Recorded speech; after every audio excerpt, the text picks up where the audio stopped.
કુટુંબ જે છે, તમારો આખો પરિવાર જે છે કામિલ ઇન્સાન, કામિલ કુટુંબ બની જશે. એની અંદર પહેલી વસ્તુ જે છે અલ્લાહ સુબ્હાનહુ વ તઆલા આપણને સૂચના આપે છે, ભલામણ કરે છે કે તમે હંમેશા મા-બાપ ઉપર ihsan કરતા રહો. પહેલી વસ્તુ કામિલ ઇન્સાનની, કામયાબ ઇન્સાનની પહેલી નિશાની એ છે, એનો પહેલો નુસ્ખો એ છે કે હંમેશા પોતાના મા-બાપ ઉપર ihsan કરે છે.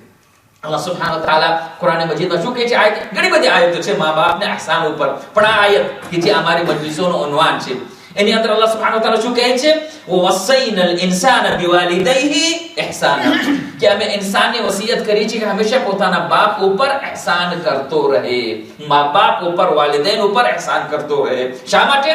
કુરાન મજીદ પછી સમજાવે છે, હમલતહુ ઉમ્મુહુ કુરહન વ વદઅતહુ કુરહા, કારણ કે તમારી માતાજીએ બહુ જ દુઃખ ઉઠાવીને, તકલીફ ઉઠાવીને તમને પોતાના ઉદરની અંદર, પોતાના પેટની અંદર રાખ્યું. 9 મહિના સુધી તમે પોતાના પેટની અંદર રાખ્યું, અને પછી ડિલિવરીની ટાઈમે પણ બહુ જ તકલીફ ઉઠાવી. જન્મના વખતે પણ બહુ જ તકલીફથી તમને જન્મ આપ્યો. તો એ ihsanને તમે ભૂલી ન જાઓ, અને એના ઉપર તમે હવે જ્યારે એ લોકો બુઢા થઈ ગયા છે અને તમે જ્યારે જવાન થઈ ગયા છો, તો હવે તમે એમના ઉપર ihsan કરતા શીખો. અને એક વખતે આપણા છઠ્ઠા ઇમામ જાફર સાદિક સલ્લલ્લાહુ વસલ્લમ અલૈહિને પૂછા કરવામાં આવ્યો કે ihsanનો મતલબ શું છે, કે આપણે કેવી રીતે આપણી વાલિदैन ઉપર ihsan કરીએ. તો એક બહુ જ સુંદર જવાબ આપણા ઇમામ આપે છે. શું કહ્યું?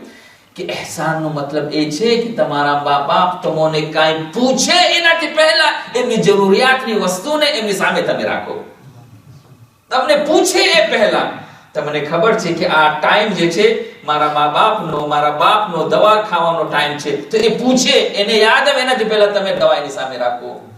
તમને ખબર છે કે આ ટાઈમ છે કે જેની અંદર મારી બુઢી માં જે છે એ દૂધ પીવે છે, તો એ પૂછે એનાથી પહેલા દૂધનો ગ્લાસ તમે એમની સામે લાવીને રાખો. તમને ખબર છે કે મારી મા-બાપની આ જરૂરિયાતો છે, એ જરૂરિયાત એ તમને પૂછા કરે કે બેટા મને મારા માટે આ લઈ આવ ને, મને આ વસ્તુની જરૂર છે, મારા માટે ખરીદી લાવ ને. એ પૂછા કરે એનાથી પહેલા એ વસ્તુને તમે તમારા વાલિદૈનની સામે તમે પેશ કરો. આનું નામ છે ihsan. આ છે ઇસ્લામ જે આપણને સમજાવે છે. આજની દુનિયાની અંદર શું થાય છે? બચ્ચું જ્યારે જવાન થાય છે, 18 વર્ષનો થઈ જાય છે, ત્યારે પોતાના મા-બાપને કહે હું જવાન થઈ ગયો છું, હવે મને પાંખો લાગી ગઈ છે, હવે હું જવાન થઈ ગયો છું, મારામાં તાકાત આવી ગઈ છે, મને એજ્યુકેશન મળી ગયું છે, મને ડિગ્રી મળી ગઈ છે, હવે ગવર્નમેન્ટ પણ મને કામ આપવા માટે તૈયાર છે. તે પોતાના મા-બાપને મૂકીને ચાલ્યો જાય છે. અને ઘણી વખતે પોતાના મા-બાપને ઓલ્ડ હોમની અંદર રાખે છે કે જ્યાં એ લોકોને મોહબ્બત મળતી નથી, જ્યાં નર્સિસ જે છે એ લોકોને ઘણી વખતે મારે છે અને પીટે પણ છે. અને એની વખતે એ લોકો ત્યાં જઈને બહુ જ ડિપ્રેસ થઈ જતા હોય છે. જ્યારે મા-બાપને કઈ વસ્તુની જરૂર હોય છે કે એમની ઔલાદ આવીને એમની સાથે વાતો કરે, એમની સાથે મોહબ્બત કરે. આ વસ્તુ ઇસ્લામ આપણને સમજાવે છે કે કામિલ ઇન્સાનનો પહેલો નુસ્ખો એ છે કે પોતાના મા-બાપને નહીં ભૂલે. એક વખતે જનાબ રસૂલ ખુદા મુહમ્મદ મુસ્તફા સલ્લલ્લાહુ અલૈહિ વસલ્લમ પાસે એક જવાન આવે છે, અને તે જિહાદનો વખત હતો. મુસલમાનો જંગની તૈયારી કરી રહ્યા હતા અને જિહાદમાં જતા હતા. તો એ જવાન જે છે રસૂલ ખુદા પાસે આવે છે અને કહે છે કે યા રસૂલ ખુદા, મને પણ જંગમાં ભાગ લેવું છે, શિરકત કરવું છે, મને પણ જિહાદનો સવાબ ખપે છે, મને પણ શહાદત ખપે છે. તો જનાબ રસૂલ ખુદા બહુ સારી વાત છે, તો પછી તમે આવતા નથી, શા માટે આવી જાવ જિહાદ? કહ્યું કે પણ નહીં, એક મુસીબત છે, એક તકલીફ છે કે મારા ઘરે એક બુઢી માં છે. મારા ઘરે એક બુઢી માં જે છે કે જે મારા ઉપર નબે છે. દરેક વસ્તુની અંદર મને એમની ખિદમત કરવી પડે છે, ખાવાની અંદર, સારવારની અંદર, દરેક વસ્તુની અંદર મને એ મારા ઉપર ડિપેન્ડ થાય છે. હવે હું એમને મૂકીને નથી જઈ શકતો. તો જનાબ રસૂલ ખુદા એકદમ બહુ સુંદર જવાબ આપે છે. તમે સાંભળશો શું કહે છે? તો જનાબ રસૂલ ખુદા એક જો જિહાદ છે, જિહાદમાં જવાનો વખત છે, કાફરોએ ઘેરી લીધો છે મદીનાને અને ચાહે છે કે મદીનાના અંદર દાખલ થઈને જનાબ રસૂલ ખુદાને કતલ કરી નાખે, મુસલમાનોને કતલ કરી નાખે. અને આ જવાન જે છે એ કતલ થવા માટે તૈયાર છે, જિહાદ કરવા માટે તૈયાર છે, ઇસ્લામની હિફાજત કરવા માટે તૈયાર છે, ડિફેન્ડ કરવા માટે તૈયાર છે. પણ આ હાલતની અંદર જનાબ રસૂલ ખુદાએ એમને જવાબ આપ્યો અને કહ્યું કે ઇરજા ફકુન મા વાલિદતિકા, તું પાછો ફરી જા ને તારી માં સાથે બેસી જા. આ ટાઈમની અંદર, આ વખતની અંદર તમારા માટે જિહાદ વાજિબ નથી, બીજા ભલે જતા તમારા માટે જિહાદ વાજિબ નથી. તમે જેને તમારી માં પાસે બેસી જાઓ અને પછી આગળ વધીને જનાબ રસૂલ ખુદા કહે છે ફવલ્લઝી બઅસની બિલ હક્કી, કે હું કસમ લઉં છું કે અલ્લાહને કે જે મને હક આપીને મને મોકલાવ્યું છે, લઉનસુહુમ બિકા લૈલતન ખૈરુન મિન જિહાદ ફી સબીલિલ્લાહ સનતા.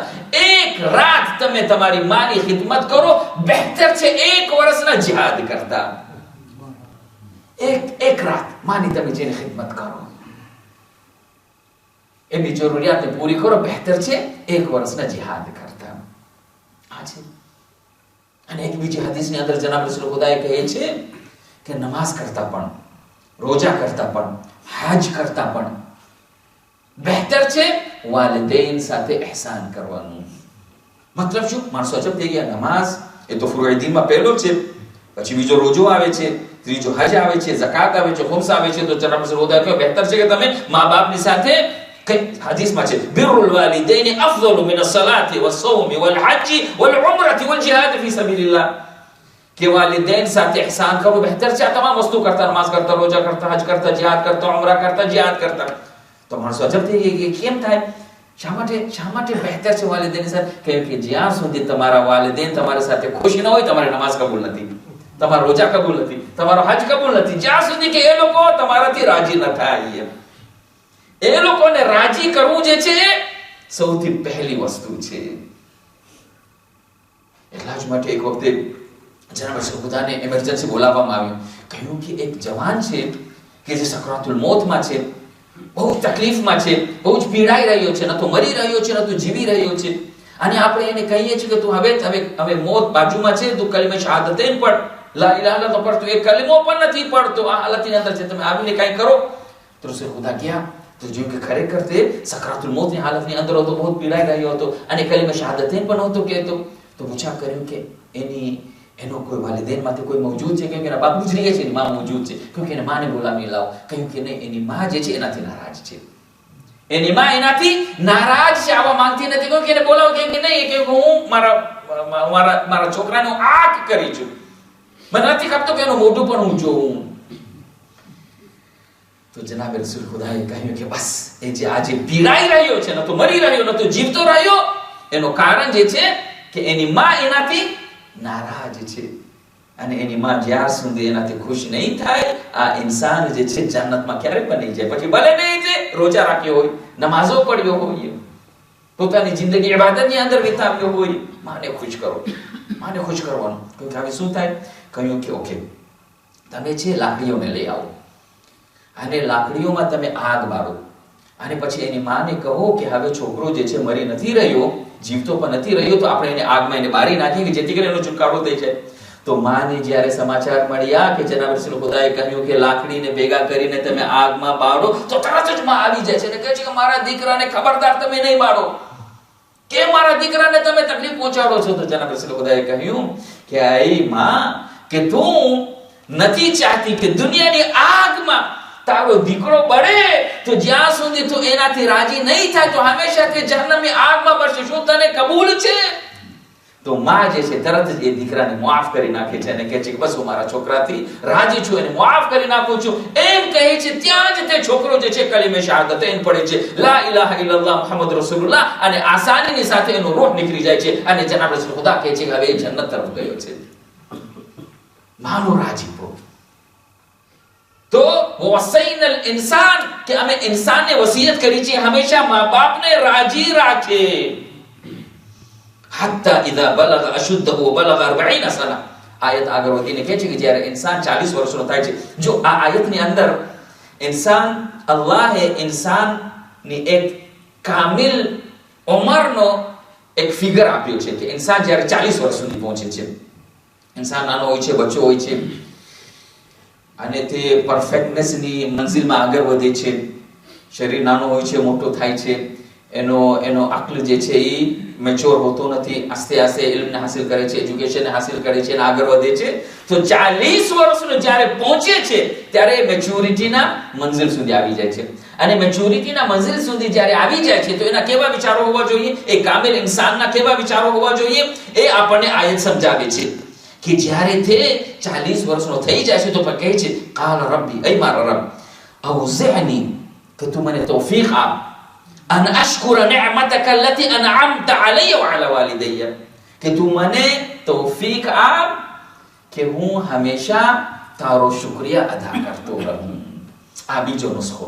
કામિલ ઇન્સાનનો પહેલો નુસ્ખો એ છે કે પોતાના મા બાપને મૂકતો નથી, હંમેશા મા બાપની ખિદમત કરતો હોય છે. આ મા બાપ તો જરિયા છે કે જે અમોને આ દુનિયાની અંદર લાવ્યા છે. બીજો નુસ્ખો, અલ્લાહની નિયામત ઉપર હંમેશા શુક્રિયા અદા કરવું. इंसान अल्लाह ने क्या याद करे छे जे नाशुक्र इंसान હોય છે. અને કુરાનની અંદર આયત મોજૂદ છે, કલીલન મિન ઇબાદી શકુર. બહુ જ થોડા છે કે જે શકુર છે, બહુ જ થોડા છે કે જે અલ્લાહની નિયામતોને યાદ કરીને અલ્લાહ તાઆલાનો શુક્રિયા અદા કરે છે. પણ કામિલ ઇન્સાન એ છે કે એક એક નિયામતને યાદ કરીને અલ્લાહ તાઆલાનો શુક્રિયા અદા કરે છે, શુક્રિયા અદા કરે છે. એટલા માટે જ્યારે જનાબે રસૂલ ખુદાને પૂછા કારણ કે અડધી રાતના ઉઠીને જનાબે રસૂલ ખુદા ઇબાદતો કરતા હતા. એટલે હદ સુધી ઇબાદત કરતા હતા કે પગમાં જે છે વરમ પડી જતા હતા.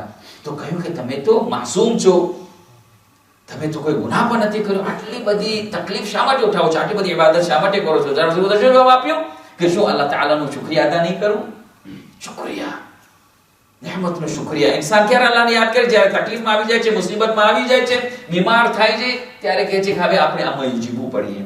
ઇન્સાન જ્યારે મરી જાય છે ત્યારે આપણે સૂરહ યાસીન પડી. પહેલે જ્યારે જીવતો હોય અને અલ્લાહ તમામ બધી નિયામતો આપી હોય ત્યારે કુરાન યાદ આવતું નથી, દુઆ યાદ આવતી નથી, અલ્લાહ યાદ આવતો નથી.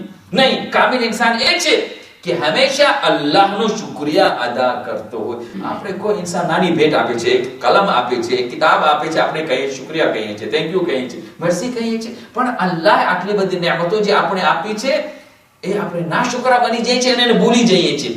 ત્રીજી વસ્તુ, પછી કામિલ ઇન્સાન જે હોય છે એ પોતાની જિંદગીનો મકસદને સમજતો હોય છે કે આ જિંદગીમાં તે જીવી રહ્યો છે તો એનો મકસદ શું છે, પર્પસ શું છે. ઘણી વખતે ઇન્સાન જ્યારે પોતાના જિંદગીના મકસદને સમજતો નથી તો એ ડિપ્રેશનમાં આવી જાય છે. હું જીવી રહ્યો છું, ખાઈ રહ્યો છું, પી રહ્યો છું, જલસા કર્યો, પછી શું? તો એને આનાથી વધારે પછી એ થાકી જાય છે. જિંદગીનો એનો કોઈ મકસદ દેખાતો નથી. એટલા માટે તમે જોશો કે જે ઇન્સાન દીનદાર હોતા નથી, પોતાના જિંદગીના મકસદને સમજતા નથી, લોકો જલ્દીથી ગુસ્સે થઈ જાય છે, જલ્દીથી ફ્રસ્ટ્રેટ થઈ જાય છે, જલ્દીથી ડિપ્રેશનમાં આવી જાય છે અને પછી આવીને આપઘાત પણ કરી લે છે, સુસાઇડ પણ કરી લે છે. તો જિંદગીના મકસદને સમજવું જરૂર છે કે શા માટે અલ્લાહ પેદા કર્યું છે. તો આપણી જિંદગીનો મકસદ શું છે? તો આયતની અંદર ત્રીજો નુસ્ખો, ત્રીજો ફોર્મ્યુલા અલ્લાહ સુબ્હાનહુ વ તઆલા આપણને બતાડે છે કે તમે સમજો કે તમારી જિંદગીનો મકસદ શું છે. તો જિંદગીના મકસદમાં આ આયત આપણને શું સમજાવે છે, કહે છે, સાંભળો. અલ્લાહ કહે છે કે જિંદગીના મકસદ તમે એવી રીતે સમજો કે અન અઅમલ સાલિહાન તરલ્લાહ, કે તું મને તૌફીક આપ કે હંમેશા એવો અમલ હું કરતો રહું કે જેથી કરીને તું ખુશ થઈ જાય. જિંદગીનો મકસદ અલ્લાહને ખુશ કરવાનો. ઇન્સાનને તમે ક્યારે ખુશ નહીં કરી શકો? ઇન્સાનને ત્યારે તમે ક્યારે પણ ખુશ નહીં કરી શકો. એ જિંદગીનો મકસદ નથી. જિંદગીનો મકસદ છે કે અલ્લાહ અગર મારાથી ખુશ. દુઆએ અરફાતની અંદર ઇમામ હુસૈન અલૈહિસ સલામની જે આ સુંદર દુઆ છે કે જે અરફાતની અંદર ઇમામે પઢ્યા અને આપણને શીખવી, તો એની અંદર શું કહે છે કે અગર અલ્લાહ મારાથી ખુશ તો પછી આખી દુનિયા અગર મારાથી વિરુદ્ધ થઈ જાય તો મને કોઈ પરવા નથી. પણ અગર અલ્લાહ મારાથી ના ખુશ, પછી આખી દુનિયા પણ અગર મારાથી ખુશ થઈ જાય, મને કોઈ પણ ફાયદો મળવાનો નથી. જિંદગીના મકસદ આપણે જે પણ કામ કરીએ અલ્લાહ. એટલા માટે નિયત જરૂરી છે. આપણે નમાઝ પઢીએ શા માટે? કુરબતન ઇલલ્લાહ. રોઝા શા માટે રાખીએ છીએ? કુરબતન ઇલલ્લાહ. મજલિસની અંદર શા માટે આવીએ છીએ? કુરબતન ઇલલ્લાહ. અલ્લાહનો રાજીપો હાસિલ કરવા માટે.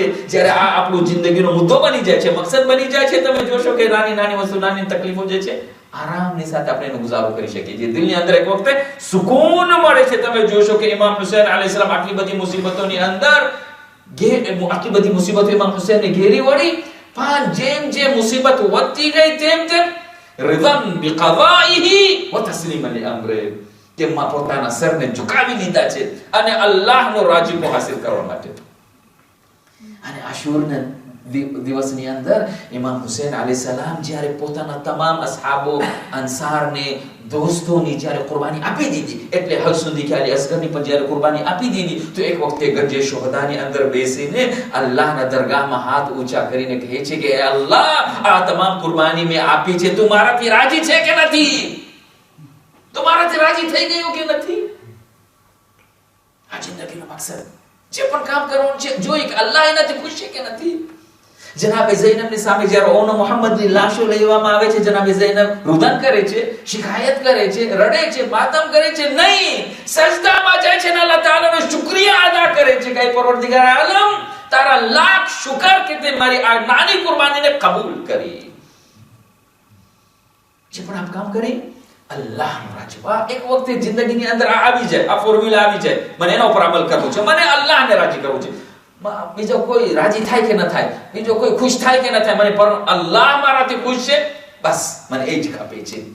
આ છે કામિલ ઇન્સાનનો એક ફોર્મ્યુલા. અને પછી આગળ વધીને ચોથી વસ્તુ શું છે? વ અસ્લિહ લી ફી ધુર્રિયતી, કે જેના ઉપર આપણે મજલિસો કરવાની છે કે કેવી રીતે એ કોશિશ કરે છે કેવી રીતે પોતાની ઝુરિયતને એવી રીતે તરબિયત અને તાલીમ કરે કે તે એક રિફોર્મ્ડ જેનરેશન બની જાય. અસલે કોશિશ, એની કોશિશ એ કે પોતે તો મુસ્લિહ છે, પોતે તો એક રિફોર્મ્ડ છે, કારણ કે પરફેક્શનના મેદાને અંદર પોતાના રૂહને, પોતાના અખલાકને સુધારવાની કોશિશ કરે છે, પણ સાથે સાથે પોતાના બચ્ચાઓને તાલીમ અને તરબિયત પણ એવી રીતે આપે છે કે એ લોકો પણ મુસ્લિહ બની જાય છે.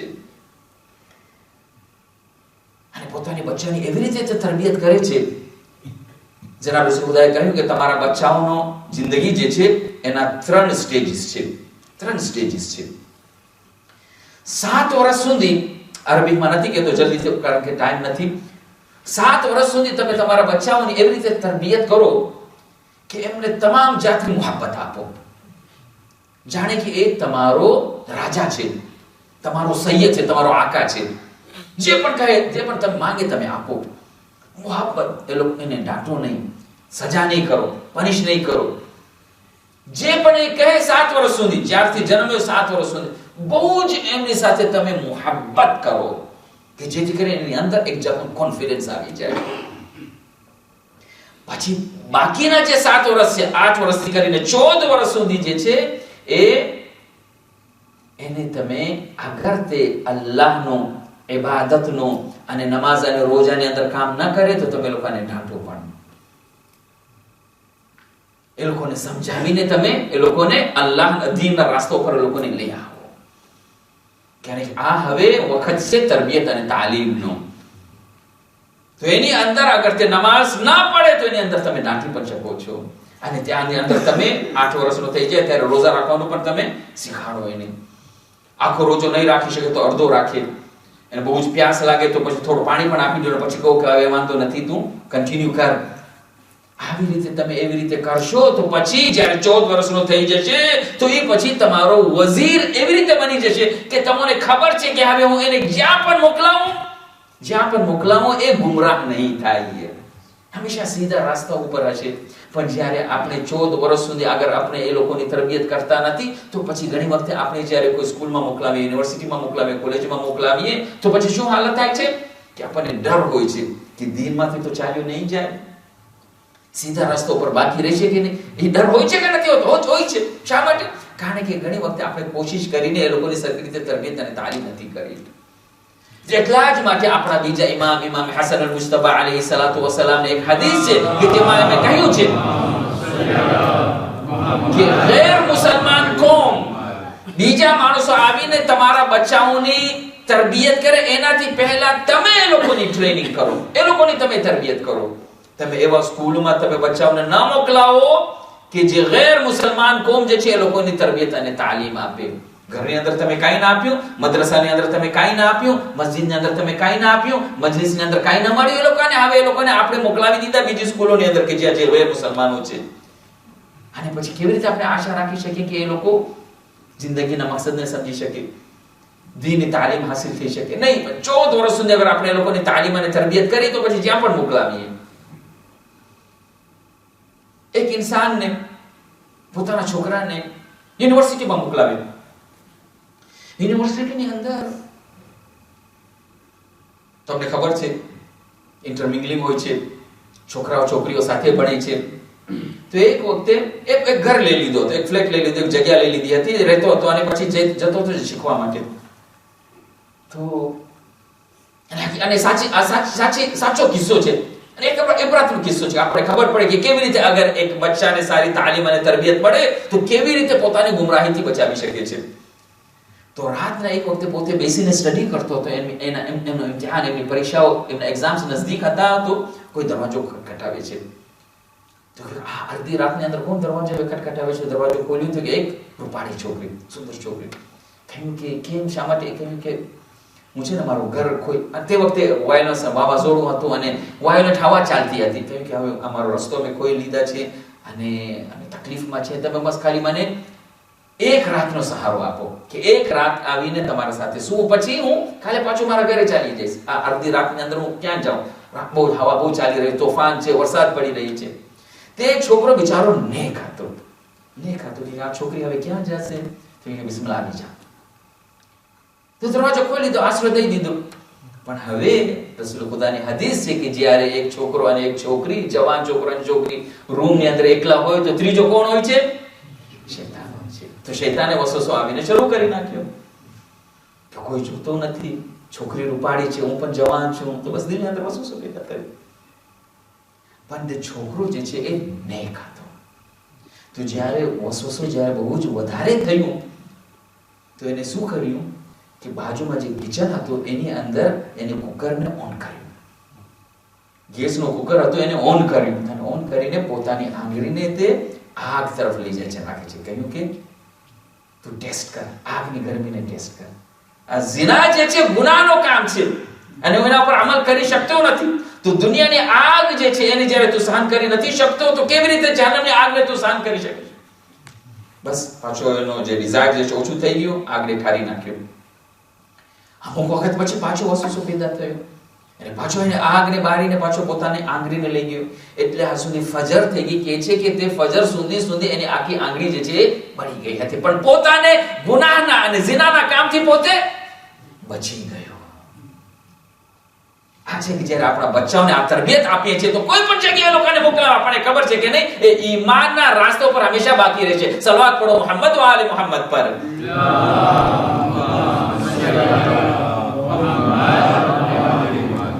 બસ તમારા સહમત ખતમ કરું છું. એક કરબલાનો એક જવાનનો તમારી મિસાલ